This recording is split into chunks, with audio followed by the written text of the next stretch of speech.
The Maccabean family, the father dies, and the son who takes over is Judas. And Judas is running these squabbles with the Persians, and he has great success. He finally takes over the temple, rededicates the temple, which is Hanukkah, and then he has to leave Jerusalem again because the forces, and they go into the hill country. Last week, Judas decides to make a treaty with the Romans, and the Romans, it's basically, if you're attacked, then we will help you out. And they send a letter to King Demetrius, who was the Persian king at the time, and that infuriates King Demetrius, and he is so angry that he sends a new general, Bacchides, with the high priest who was there before, Alchemist, and Judas confronts Bacchides with a small army, because most of his army has defected, and they tell him not to do that, and instead of going into guerrilla warfare like what he was doing before, he marches against them. He decides to go after the general, and he's cut off, and he is killed, and his troops leave. So now Bacchides is really in control of the Holy Land, and he sets up a new government with Alchemists as high priest, and they're all the godless people, probably Jews, but Jews that were sympathizers with being Hellenized, giving up their Jewish ways. And now the people have asked Jonathan, another son, to take over the leadership. Okay?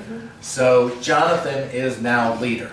And it's kind of surprising that they asked Jonathan, but he's going to take over. Okay?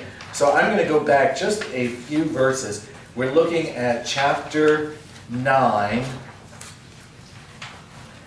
And this is where we pick up verse 30. Now therefore you have chosen you today to take his place as our ruler and leader to fight our battle. So Jonathan accepted the leadership at that time in place of his brother Judas. So now the commander of the armies and governor of the area, this exile government, is Jonathan. When Bacchides learned of this, he tried to kill him. But Jonathan and his brother Simon and all who were with him heard of it, and they fled into the wilderness of Turkey and camped by the pool of Ashfar. We don't know exactly where that is, but what we know is that they're going back into the area where there's a lot of caves, and they're hiding out in the caves and performing this guerrilla warfare. Bacchides found this out on the Sabbath day. Now the reason they tell you it's the Sabbath day is because the Jews don't like to fight on the Sabbath unless they're first attacked. Okay? That was one of their early defeats, was because it was the Sabbath and they said, we're not going to fight. And they came in, they were all hiding in the cave, remember, and they put brush in the front of it and literally smoked them to death. So he thinks he has an advantage because it's the Sabbath day. And he with his army crossed the Jordan, that's the Jordan River. So Jonathan sent his brother as leader of the multitude and begged the Nabateans. Now the Nabateans are kind of a group that are nomads, traders. They're probably, I do have a Holy Land map. They're over in this area over here. Jabbok, this area here. Okay? And they'll go back and forth. And they are sympathizers with the Maccabean family. Okay? So he sends Simon. Jonathan says, okay, take the women, the children, and all of our goods and go over there to our friends. Okay? Okay. Where did I finish that? Let us get up and go against our enemies. We may have the strength to fight them. So Jonathan's keeping the fighting force, and he's sending all the weak, probably the elderly, over to the Nabateans. And they tried, no, I'm sorry, I'm on the wrong. Around 35. 35. Okay, I just finished 35, right? Yeah. Okay, so Jonathan sent his brother as leader of the multitude and begged the Nabateans, who were his friends, for permission to store with them the great amount of baggage that they had had. Now, baggage sounds to us like suitcase, luggage, okay? It's all their goods. Right. So it could be food. Yeah. Pots and pans or? Yeah. Just household things? All their household things, Yeah. their livestock, Right. their stores, everything like that. I wanted to say donkey, but you'd all make fun of me, so I didn't say that. Okay? Spoils of war. Yeah, everything that they own, gold, silver, you know. Yeah. Right. But the family of Jambri from Madeba came out and seized John and all that he had and left with it. So these Nabateans take over everything. They say, oh, well, they're weak now, it's ours. Okay? After these things, it was reported to Jonathan and his brother Simon. The family of Jambri are celebrating a great wedding and are conducting the bride, a daughter of one of the great nobles of Canaan, from Naboth, with a large escort. Aha, all right. Remembering how their brother John had been killed, so John went with all of the things. They killed the brother, took everything. They went up and hid under cover of the mountain. They looked out and saw a tumultuous procession with a great amount of baggage. And the bridegroom came out with his friends and his brothers to meet them with tambourines and musicians and many weapons. So this is a great celebration. They're probably passing back and forth goods, but they have a lot with them too. Maybe some of the spoils that they've stolen from the Maccabean family. Okay, so now they're going for revenge. All right. All right. Then they rushed on them from the ambush and began killing them. So they were thinking, oh, this is going to be a great celebration, and now they're going to lose everything. You know. Many were wounded and fell, and the rest fled to the mountains. And the Jews took all their goods. So you took it from us, we're going to take it back from you. So the wedding was turned into mourning, and the voice of the musicians into a funeral dirge. After they had fully avenged the blood of their brother, they returned to the marshes of the Jordan.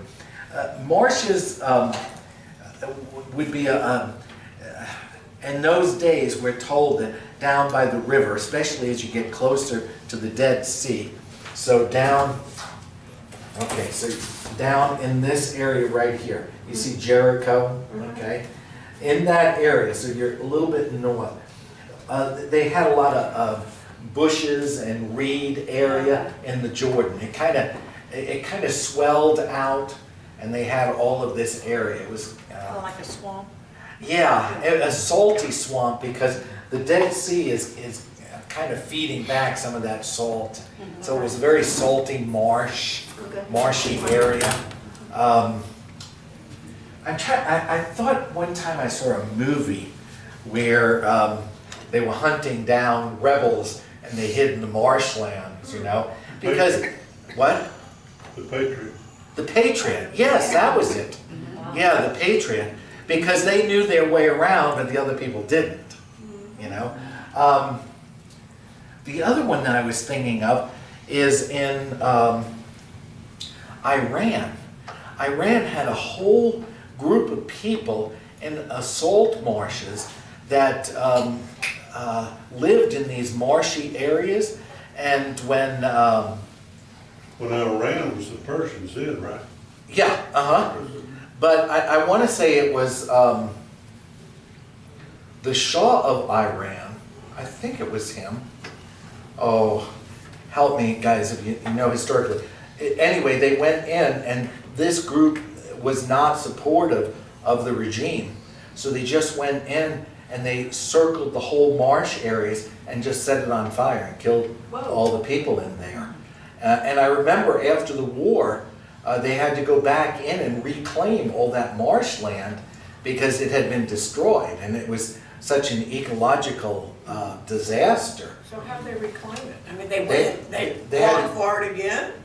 What? They fought for it again? No, reclaimed it meaning they had to restore it, plant the Okay. grasses and the reeds and get it back Yeah. the way Okay, it I was. was just curious, I mean, I Yeah, thought maybe they, it was a big thing right after the war that they had to go back because it was affecting the whole country and other countries, and I remember that. And it was this people group, and they lived in the marshlands, and they couldn't. They tried to get them. But every time they went in to attack them, they knew the marshlands and they would just move around and they were hidden. So the way he decided to destroy this plan was to just surround it and burn it all down. Horrible, I mean, but ecologically that war was, unbelievable. But anyway, this is what they're doing. They've learned this guerrilla warfare, remain in the marshes type area, okay? When Bacchides heard of this, he heard of the revenge that they'd taken. He came with a large force, again, on the Sabbath day, to the banks of the Jordan.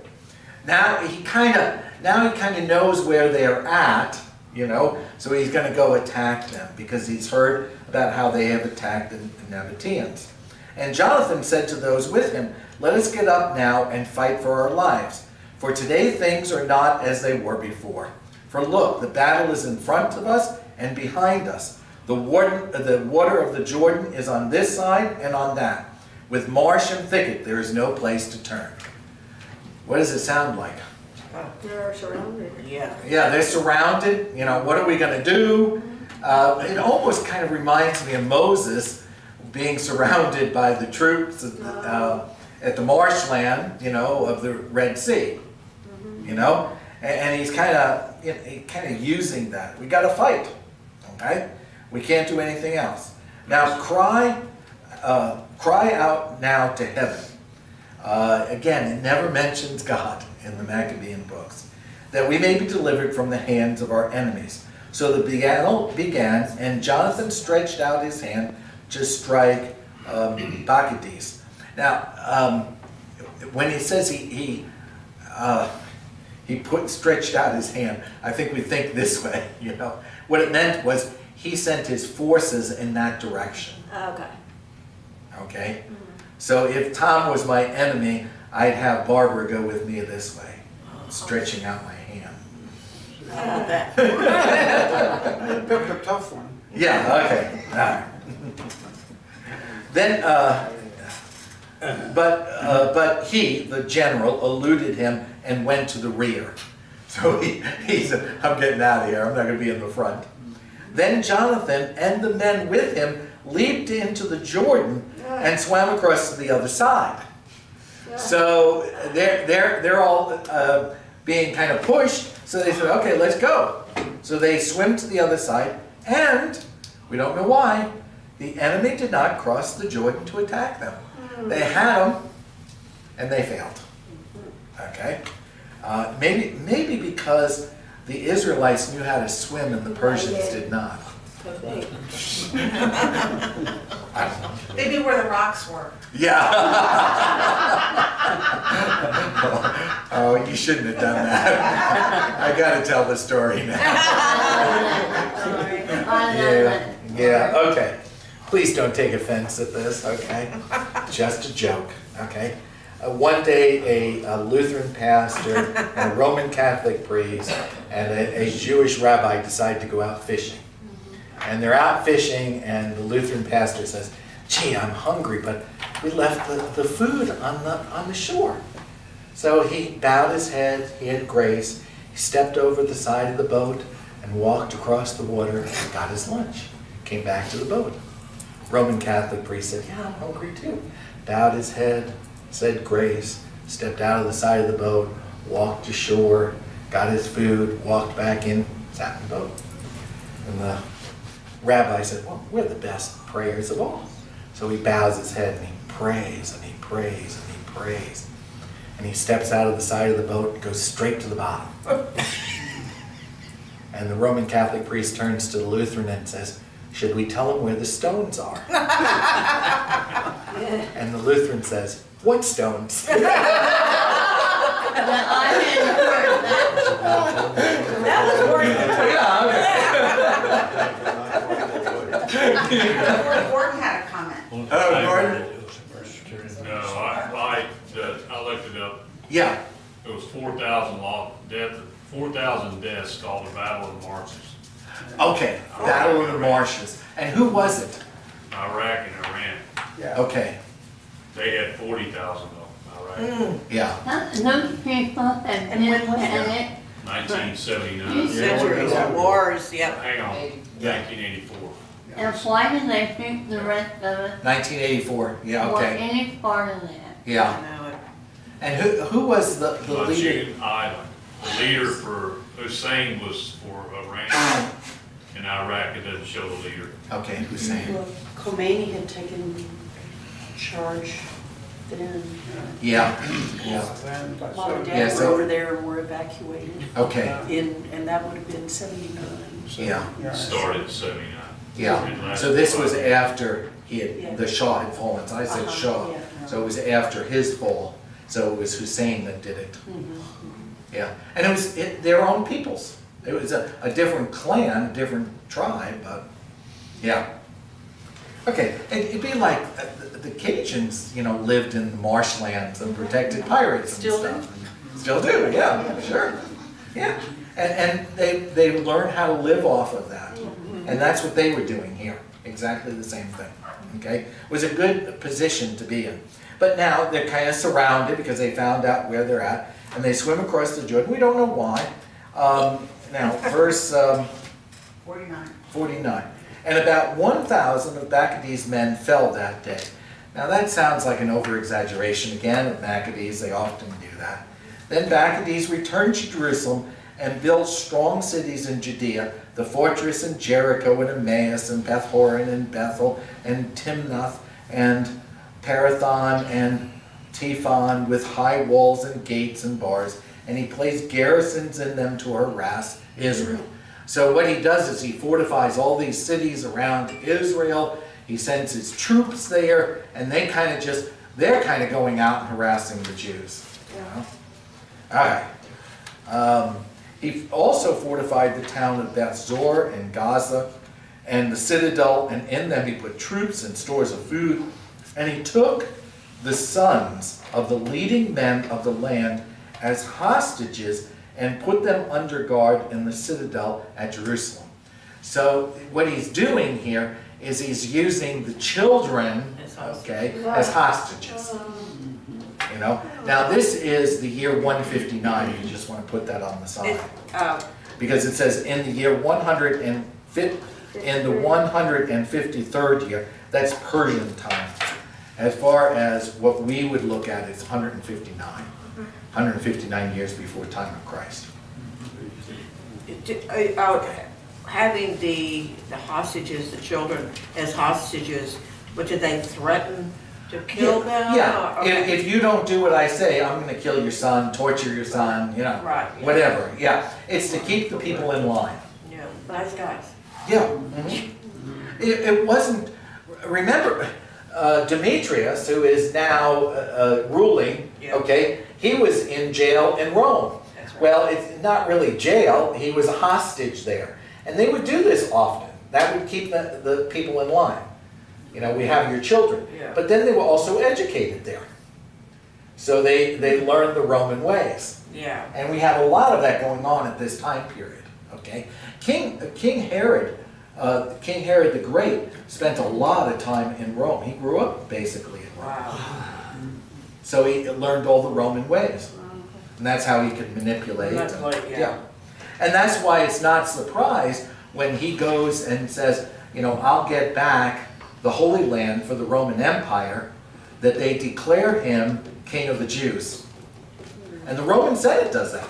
The Roman Senate declares King Herod. Well, it's before he's King Herod. Yeah.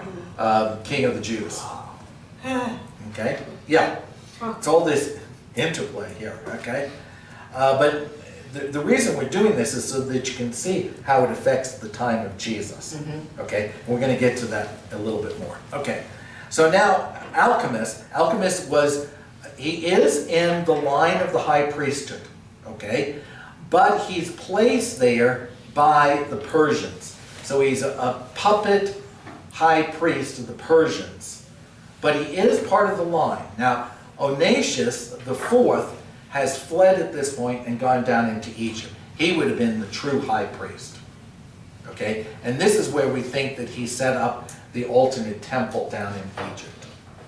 Okay, but now Alchemists gave orders to tear down the wall of the inner court of the sanctuary. The inner court was what separated the Jewish people from the non-Jewish people. Yeah. So if you were a non-Jew, you could be in the outer court. And there was at the time of Jesus, it was actually an inscription there that any Jew who went beyond this would be put to death. Okay, so the inner courts, and he's tearing this down as if to say, it doesn't matter if you're Jew, you're Gentile, whatever. Okay, but it's at this point it's almost no religion at all. Whatever you want to believe, you can believe. These rebels, okay, and Alchemist is one of them. Okay, but he began to tear. He tore down. Okay, he tore down the work of the prophets. That's very important because this wall that was built by Haggai, the prophet Haggai, and the prophet Zechariah. Okay, so they came and said, we have to have this separation. So they built this wall up, and now Alchemist is tearing it down, and you're going to see what the result is. Yeah. But he only began to tear it down, for at that time Alchemist was stricken, and his work was hindered. What is he implying? A stroke? Well, yes, yeah, it probably is stroke, but an act of God. Yeah, that's what I was thinking of. Is that, he went against the work of the prophets, God is getting him. That's basically what they're saying. Okay? His mouth was stopped and he was paralyzed. It really does sound like a stroke. Yeah. So he could no longer say a word or give commands concerning his house. Yeah, I know. And Alchemist died at that time in great agony. And Bacchides saw that Alchemist was dead. He returned to the king. He went home. The general said, oh, I'm going home. Now, why? We don't know. Historically, we don't think that there was anything significant going on in the Persian realm. There was some people trying to take over. It doesn't seem like that. Or was he superstitious enough that everybody said, oh, God got him? And Bacchides said, I'm getting out of here. Yeah. Fooey on this. Yeah, fooey on this. Yeah. And the land of Judah had rest for 2 years. So all of a sudden there was peace. Then all the lawless plotted and said, see, Jonathan and his men are living in quiet and confidence. We don't like this. He got his way. So now let us bring Bacchides back, and he will capture them all in one night. And they went and consulted with him. This is now 157 BC. Okay, so they go back to Persia and speak. I think that Bacchides, if I remember, see, this is the whole Seleucid Empire. Okay, and this is the Holy Land right here. This is this right here. I think he was. I thought he was in this area, up in the Greek area, that he had his base. So it wouldn't be difficult. It would be a big trip, but not difficult to do. Not like going to the other end of Persia. Okay. Okay. And they went and consulted with him. He started to come with a large force and secretly sent letters to all of his allies in Judea, telling them to seize Jonathan and his men, but they were unable to do it. They were too well hidden because their plan became known. He was a big mouth. Yeah, I should have when we first started this, and I didn't think about it. How many times that has happened in the book of Maccabees that they had some sort of plan or plot and it was all foiled because someone opened their mouth? Yeah. But that's, This shouldn't probably be on the tape, but I have this personal thing that I think sometimes the news media gives us too much information. I agree 100%. And then everybody says, well, why did you keep it secret? there's a reason to keep it Yeah. secret, you know, you gotta keep it. But then the news, I mean, Yeah. makes or breaks. Yeah, but anyway, Whatever. that's off the subject. I'm That's- sorry. I don't want to get into that, yeah.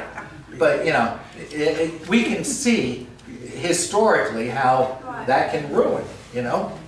And Jonathan's men seized about 50 of the men of the country who were leaders in this treachery and killed them. So now they all popped up because they had letters, so he goes after them. Then Jonathan with his men and Simon, his other brother, withdrew to Beth-Basai near the wilderness. Now this is right near Bethlehem. So you have, let's see here, give me Jerusalem, Bethlehem. It's in this area right around there. Okay? It's probably not between, it's probably a little further down from Bethlehem because this area in here is pretty rustic. It's very I would mountainous. say rocky and stuff. Very rocky. Now Bethlehem is like a plain, Oh, right. very fruitful. In fact, sometimes called the house of bread, Oh, right. because this plain all around them, a lot of wheat, and they supplied all of that, and sheep up to Jerusalem for all the sacrifices. So at the time of Jesus, that was the area there that really supported the people of Jerusalem. Okay. What verse? 62. 62. Then Jonathan with his men and Simon, okay. And he rebuilt the parts of it that had been demolished, and they fortified it. When Bauer learned of this, he assembled all of his forces and sent orders to the men of Judea. Then he came and encamped against Beth-Basai. He fought against it for many days and made machines of war. Machine of war with the things that you could get over Like the wall. catapults or something. No, they were like ladders on Oh, okay. wheels. Remember we talked Yeah. about, they at one point they put them on the elephants. Right, They right, were right, right. battering rams, or, you know, they were tall structures that they could put up against the Gotcha. walls to get over the walls. You've probably seen it even in old movies, Right. Yeah, the yeah. Renaissance, you know, Okay, that gotcha. time period, even in England and all of that, they had to try to get into the fortifications, and that's what they did. So they were building these things, okay? But Jonathan left his brother Simon in the town while he went out into the country, and he went with only a few men. So Jonathan, they're surrounding this area. Jonathan and a few men sneak out, okay? And he struck down Odamira and his kindred and the people of Beshran in their tents. Then he began to attack and went into battle with his forces.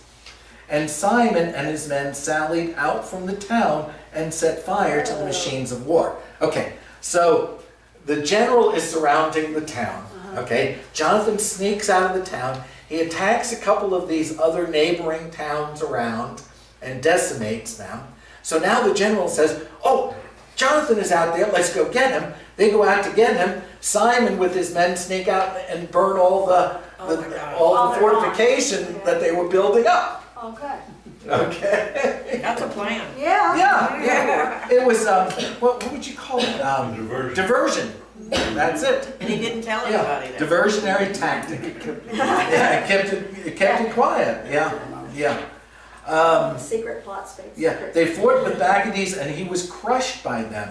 They pressed him very hard, for his plan and his expedition had been in vain. So he kind of goes out. Now he's kind of surrounded. Jonathan's on one side, Simon and his troops, they've destroyed everything. So he was very angry at the renegades who had counseled him to come into the country. So these guys who said, come on, we need you to help us, now he's angry at them. So what does he do? He kills them. His own people, you know, Yeah. really. Then he decided to go back to his own land. When Jonathan learned of this, he sent ambassadors to him to make peace with him and obtain release of the captives. So all those people who were in the fortification, he wanted to get out, all those children, okay? Now, it doesn't say it here. We're going to learn in the next chapter a little bit more of this. But Josephus, the Jewish historian, says that the general did not release the hostages, did not release the captives, okay? He agreed and did as he said. And he swore to Jonathan that he would not try to harm him as long as he lived. Now it says he did it here, okay? Yeah. In a little while, we're going to see that actually they were released later on, okay? He restored to him the captives whom he had taken previously from the land of Judah. Then he turned and went back to his own land and did not come again into their territory. Thus the sword ceased from Israel. Jonathan settled in Michmash and began to judge the people, and he destroyed the godless out of Israel. So now there is another 5 years of peace. And Jonathan, what is this judge? You know, when we first came to Texas, we kept hearing about these judges, and I didn't, like Judge Robert Eccles. Judge Robert County Eccles. judge. The county Yeah. judges. They're not a judge. They're not really a judge like we think of it in a court of law. Okay, this is the same sort of thing. Commissioner, yeah, They're like the governor of the county or whatever. like a governor, yeah, a mayor, They're the something like, mayor. well, we do have They mayors rule too. though. No, they're the, They do they're rule. the They main, rule. they're They the main rule, governors yeah. of the county. But Jonathan is taking over that position as judge. Okay? But it's not judge in a legal type of way. Although he probably did settle legal cases. They're elected. Yeah. He's self-elected. Yeah, Jonathan was. Yeah, you know. I'm I'm judging. gonna do it. Okay. Good, we're gonna get into chat. Oh, good. We have lots of time. Okay. In the 160th year, now you know what this is since I've been sharing it with you, 152. Okay? Alexander Epiphanes. Okay, now this is great. Alexander, Epiphanes in the original language was Balas. They put in Epiphany here. Let me show you. And this chart, look at this chart right there. I don't know what it is. What does BALAS mean? Okay, Is that a name? that's what I'm going to tell you. Is it a name? Yeah, this is the Persian derivation of Baal, which you will see in the Old Testament. Baal is God. Oh, Epiphanes was the revelation of God. okay. Okay, so Alexander is saying, I'm God. Oh, I'm God incarnate. shame on him. Okay? So that's what he's doing. Now, we know historically that Alexander had questionable lineage. He is claiming, and it says here, son of Antiochus. Now, Antiochus, remember, was the one who started all this. Right. And then we've gone through Antiochus the Great, and then Junior, and then the third one. And now Alexander is saying, I'm his son, okay, of Antiochus, the last Antiochus the third, okay? Historically, they didn't know if he was that or not. Historically, they were saying he was an imposter. He was never ever related to the king. But a number of the areas liked him and didn't like Demetrius. So they wanted to get rid of Demetrius. So a lot of them in the area said, oh, well, he's the son, he should really be ruling. Was he a bastard son or just a son? We don't know. It's always, You know, in those days, they made, you know, yeah, there was a difference. Nowhere did I read bastard in the thing. What it said, questionable whether he was an imposter, not even related to him. Okay, just someone who said, gee, I can make a name for myself. Okay, so he landed and occupied Ptolemais. Okay, so he's going to set up here in the Ptolemaic Empire a new counter government to Demetrius, who is the one who's running now this area. So we've gone from Antiochus the Great, Antiochus Junior, Antiochus the Third, Demetrius takes over. Now Alexander sets up another government. And the governments around him are supporting him. Okay?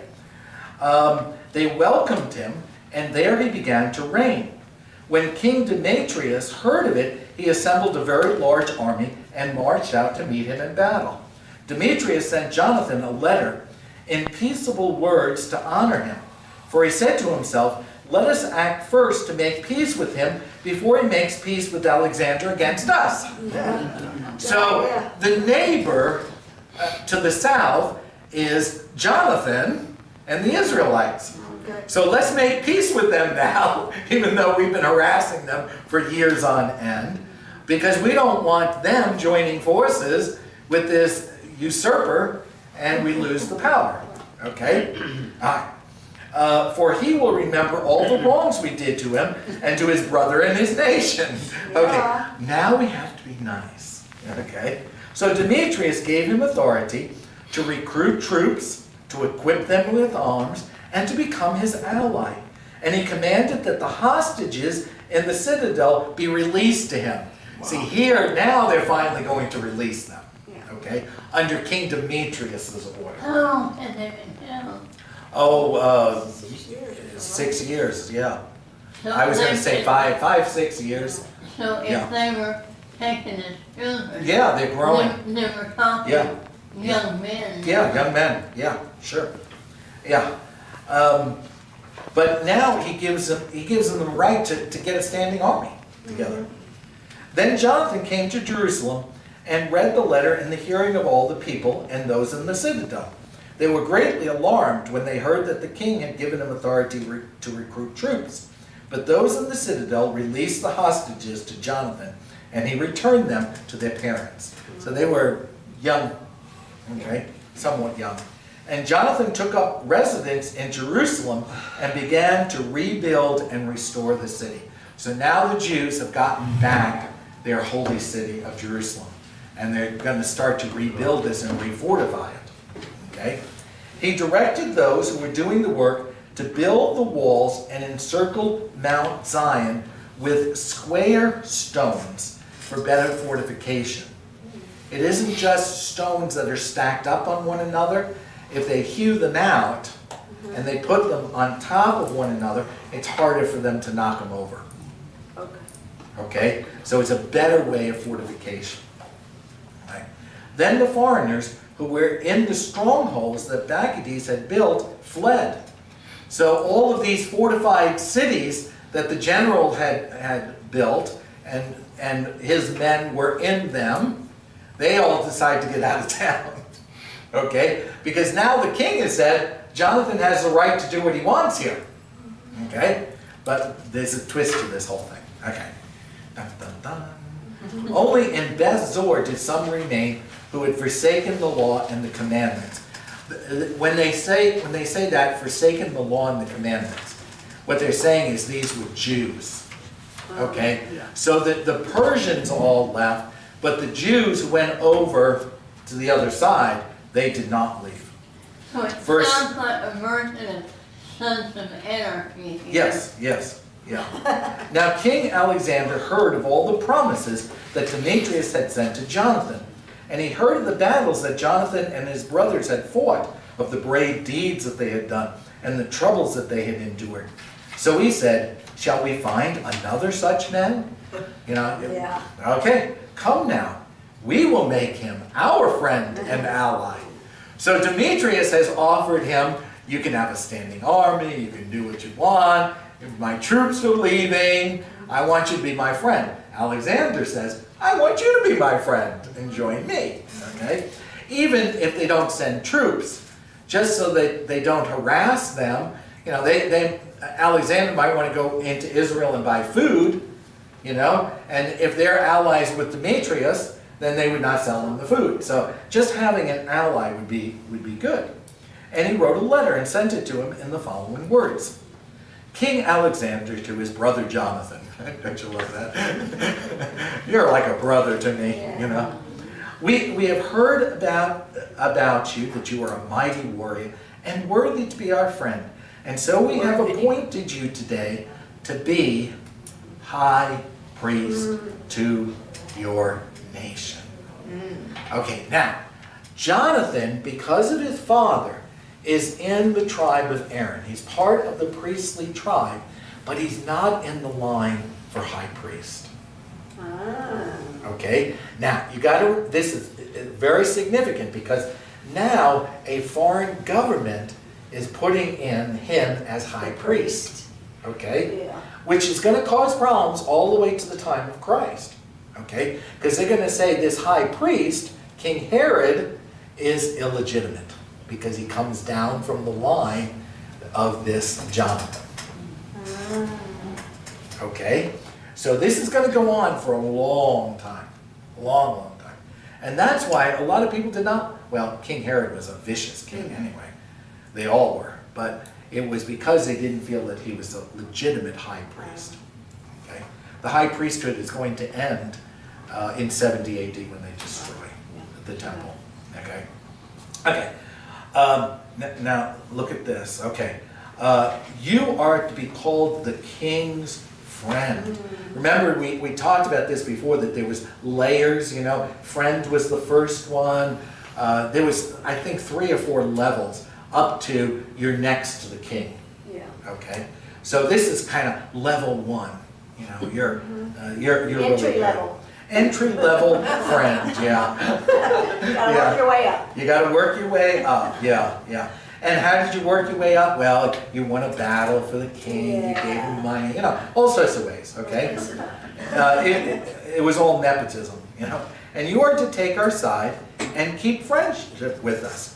He also sent him a purple robe and a golden crown. Okay, so now Jonathan is judge and high priest.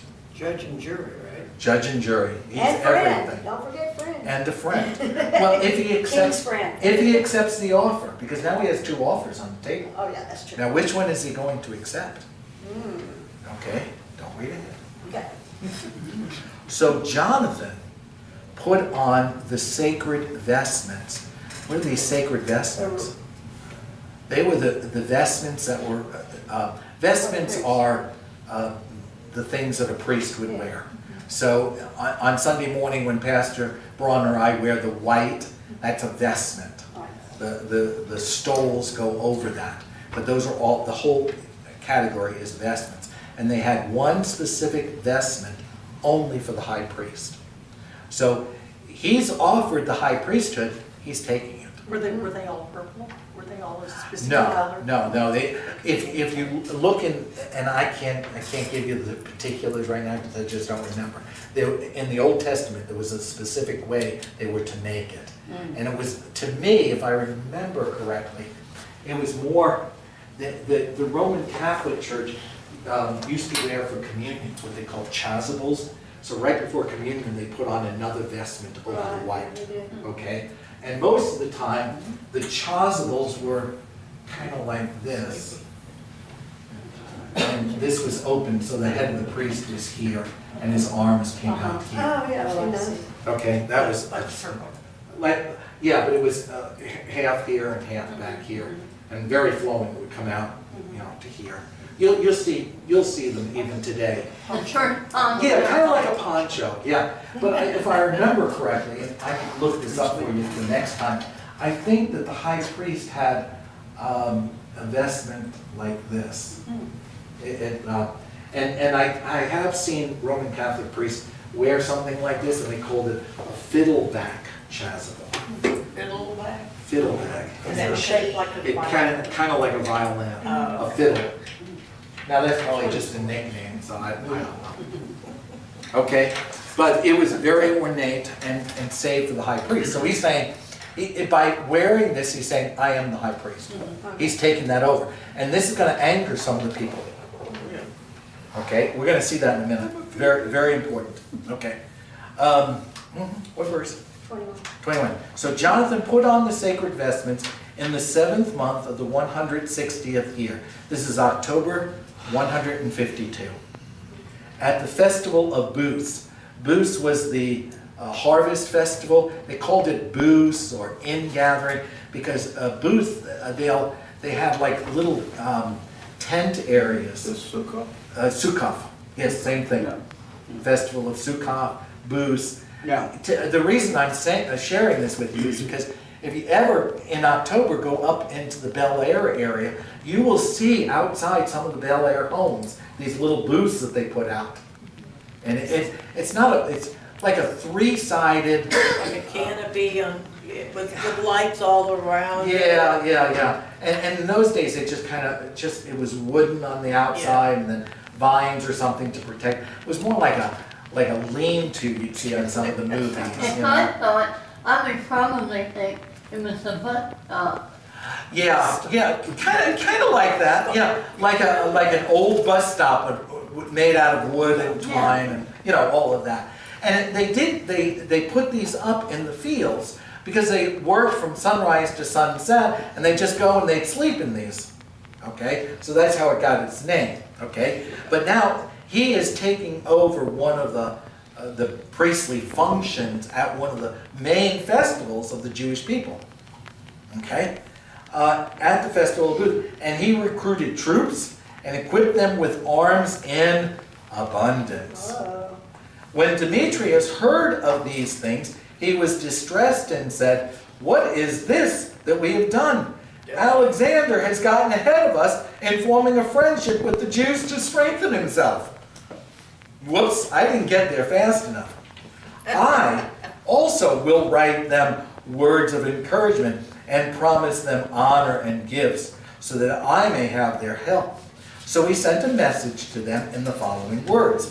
Okay, I need to stop right here for a minute, okay? In 2 Maccabees, we're starting to develop these groups within Judaism. So you have the Pharisees, who are very ultra-conservative, everything with the law. And this is coming out of this time period. The Sadducees, or the lawyers of the day, and there's also a group called the Essenes, which will eventually become the people who are in the Dead Sea and the Dead Sea Scrolls. You've heard about those, that they found these scrolls, okay? At this point, these Essenes, and I think we're going to see it in a couple of verses, they get angry that Jonathan has usurped his power. They're very ultra conservative. And this is when we think that they left and went out into the desert to live. Okay?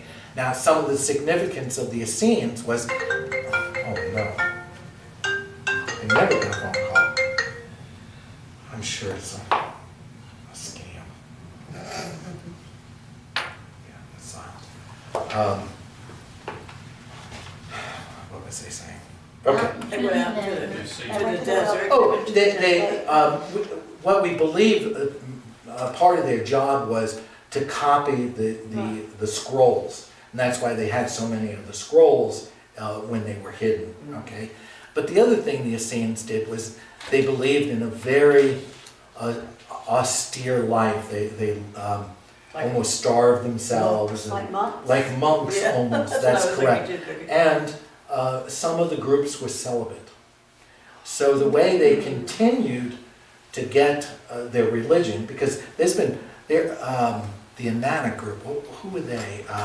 The Inannas. The Shakers? No, it wasn't Shakers.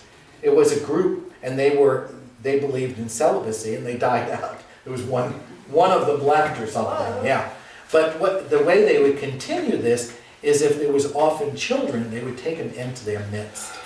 And they would raise these orphan children, and they would become Essenes. Now, we have no good proof of this. It's just thought that maybe John the Baptist was in one of those Essene groups. Oh. Because remember, his mother and father were elderly. They couldn't have children. And it's a possibility they died shortly thereafter. When it talks about him coming out of the wilderness with eating honey and locusts and wearing camel hair, that was very typical of what the Essenes community would be like. Okay? So he could have been brought up by this group that now is opposed to the high priesthood. One thing that they're talking about, they're writing letters. Yeah. I have to remind myself that it's not like today when you write a letter on Monday and they receive it on Wednesday. Yeah, it would It be, might have taken weeks or even months. yeah, it could take a long time for it to get there. Yeah. But they did have some primitive forms of printing. And what they would do is they would take, and I've seen one of these in one of the museums, I think in Greece. In Athens. In Athens, okay. They would take a piece of clay, wet clay, and they would, a scribe would write into the wet clay, okay? And then they would take this clay and they would roll it up, so it was a cylinder, okay? And then they would put ink on it and a piece of parchment paper, and they would roll it over that. And that was a Xerox copier of the day. So they could make multiple copies and send it out. And they probably hand wrote some of it out. The one, remember when Judas makes the agreement with the Romans, it says it was written on bronze. But they didn't, the bronze stayed in Rome, Right. and a copy of the letter came. So we don't know if they hand copied Do we have it. any idea how long it took? It could take a long time. And I heard a story of King Herod the Great. He wanted to rebuild the temple, and he knew that the Romans wouldn't like that. So he wrote a letter to them, and he gave it to his people and said, take the longest route you can. He gets to Rome. Rome says, no, we don't want you to rebuild it. They send the letter back. They take the longest route back. Okay? So King Herod then sends a letter back saying, oh, whoops, I've already started. Yeah. And then by the time it comes back, it's complete. So it just depends on how much you want it. I would say it could take months, you know, depending on. They go by elephant, or do they walk? Or? It depended on the time, because at that time period, you would not take the sea during the winter time. It was too dangerous. Right. And let me tell you, I know that for a fact, because we were on a ship in Greek waters, and we had 12-foot swells. Gary remembers it. Yeah, Gary was with us. We were on the second deck and getting splashed with water. Yes, yeah. It was right at the end of their seafaring time on the sea, and we had taken a shore excursion to Santorini. It was You know, all the white buildings. You see that island, okay? And when we got back to the ship, we were on a tender, and the tender was going up and down 12 feet. And when you got to the point where you were level, they told you to jump off onto the main ship. Okay? Jump! Benita, seriously. Alan missed Benita the first time, I think, and I grabbed her. Benita jumped and she made it. I'm the next one to go, and there's like 4 guys around me. They say jump, and I go to jump. Unfortunately, the tender had moved away from the ship. Okay? No, it's okay. The guys on board the deck of the ship pushed me back, and I'm landed by these guys, and I'm back like this, and it goes down, and it comes back up again, and they just push me off. I landed on the ship. Don't ever do a Greek cruise. Yeah. On a Greek boat. American. So anyway, and when you talk about St. Paul, you know, there's certain periods it talks about how they wanted to go out, and they got shipwrecked because they went out too late, and so. You know, all of those things played into it. So if you couldn't go by ship, then you had to go all the way up by land and around, which was a lot longer. That was good. Yeah, yeah. Some of the cities, I want to say it was Corinth, Paul actually came into in multiple ways, once by ship and once by land, because depending on the time period. Yeah. Yeah. The weather and. Yeah. Okay. Verse. Are we gonna finish this chapter today? We're like 25. 24. I also write them words of encouragement and promise them honors and gifts, that I may have their help. So he sent a message to them in the following words. King Demetrius, to the nation of the Jews, greetings. Since you have kept your agreement with us, I have not, and have continued your friendship with us, and have not sided with our enemies. They know that they are, okay? Because in the letter, it gives it acknowledges that Jonathan is the high priest. So they knew what was going on. We heard it and rejoiced. Now continue still to keep faith with us, and we will repay you with good for what you do for us. We will grant you many immunities and give you gifts. I now free you and exempt all the Jews from payment of tribute and salt tax and crown levies, and instead of collecting the third of the grain and half of the fruit of the trees that I received, I release them to you. And you can read all of this. I don't need to go through all of this. But I do, there is one that is, look at verse 39, come down with me. He goes on and on and on with all the things that he's going to give them, okay?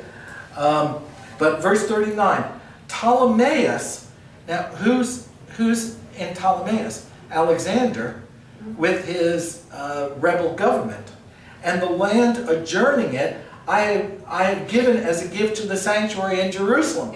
So Demetrius is saying, when I finally get rid of this Alexander, I'm going to give you that land as part of Israel. And all the taxes that come from there will support your temple. He's given away the farm. Yes, he is. Okay, to meet the necessary expenses. Okay, now let me go down because you can read all of this too. Verse 43, all who took refuge at the temple in Jerusalem, any of its precepts, because they owe money to the king or are in debt, let them be released and receive all their property back. The cost of rebuilding and restoring the sanctuary be paid from the revenues of the king. And he goes on and on. Now look at verse 46. When Jonathan and the people heard these words, now they said, we're going to give you all the things. They did not believe it or accept it, because they remembered the great wrongs that Demetrius had done in Israel and how much he had oppressed them. So even though he's offering them everything, they realized this isn't going to work. They favored Alexander because he had been the first to speak peaceful words to them, and they remained his allies all his days. Now King Alexander assembled large forces and encamped opposite Demetrius. The two kings met in battle, and the army of Demetrius fled, and Alexander pursued them and defeated them. He pressed the battle strongly until the sun set, and on that day Demetrius fell. Then Alexander sent ambassadors to Ptolemy, king of Egypt, with the following message. Since I have returned to my kingdom and have taken my seat on the throne of my ancestors and established my rule, for I have crushed Demetrius and gained control of your country. I met him in battle, now, verse 54, now therefore let us establish friendship with one another. So the Persians are making friends with the Egyptians. Okay? Give me now your daughter as my wife, and I will become your son-in-law, and will make gifts to you and to her in keeping with your position. Ptolemy the king replied and said, happy was the day that you returned. Verse 56, and now I will do as you wrote. Please meet me at Ptolemais, so that we may see one another, and I may become your father-in-law, as you have said. Verse 57, so Ptolemy set out from Egypt, he and his daughter Cleopatra. It's not the Cleopatra that you think of because of the movie with Elizabeth and Richard Burton. No, there are a number of Egyptian princesses who were called Cleopatra. In fact, we think at the time of Jesus, one of the Herod brothers, after Herod the Great dies, they break up his territory into three. We think one of the brothers marries a Cleopatra. Her name is Cleopatra. It's not the Cleopatra. It's not the Cleopatra who you see the Romans, all. But she is one of the Cleopatras. Although it could have been another one, but we think it's part of that royal family. Well, on this chart you gave us, it says that you have all the way up to Cleopatra the seventh. Yeah. So there's a lot. Yeah, there was a lot of Cleopatras. But every time you say that, someone thinks Was that it a way. common name back then? Yes, for the royalty. Oh, I see. Yeah, for the royalty. So these were all related somehow or another. All the Cleopatras were related down in line. Okay? All right, now I think I thought somewhere, I'm gonna have to go back and look at this, that it talks about the Essenes going into the wilderness. I'll find that. We're at the end of our time, but I'll find that. So we're gonna start on 55 when we come back. Yeah, 58. 58. Yeah. 58 is the other. Yeah, I'm gonna have to summarize, so I'm gonna Okay. I'll probably do what I just did. You know, we'll look at some of the significant passages as we go down. Okay. Okay? Now, when are we supposed to finish? Next week. Next thing. Next week? Speed reading. Oh, we have to read fast. Yeah. A lot of the ending, I think the significance of the book of Maccabees, we've seen quite a bit of it. Oh, yeah. We can see how, first of all, they were becoming a society not to Yahweh, God, but more of a polyistic type of society, and how they're breaking up into these ultra-conservative groups, how all of this conflict then plays out in the time of Christ. Wasn't it an honor as generations to be part of the Maccabee tribe? Oh, yeah, yeah. But the other thing I want you to see, oh, and I didn't say this, I'm glad you brought that up. When they buried Jonathan, they say, Jonathan, Jonathan. No, I'm sorry. No, it was Judas. Judas. When Judas was buried, they said he was like a savior to our nation. Okay? The one in the, Okay, this one. yeah. Judas Maccabee. Yeah. They buried him like he was a savior to our nation. And the reason I want you to see that is because when Jesus comes, okay, they're looking at him like part of the Maccabees. Okay? And he's going to be our savior now, not against the Persians, but against the Romans. So when he dies on the cross, they're all saying, wait a minute, this isn't the way it was supposed to go. We were supposed to be raising an army and defeating the Romans. Yeah. So that's the mindset of the people of the day. And it's not until after the resurrection. And even, we're going through this series with Pastor Braun, with the disciples going to the road on Emmaus. And they're thinking the same thing. We thought he was the Savior, now he's dying. right. He hasn't raised the army we wanted him to. Okay? So that's how we get to the time of Jesus. Okay. Is that helpful? Yes. Does that help set the background so you know? I like it.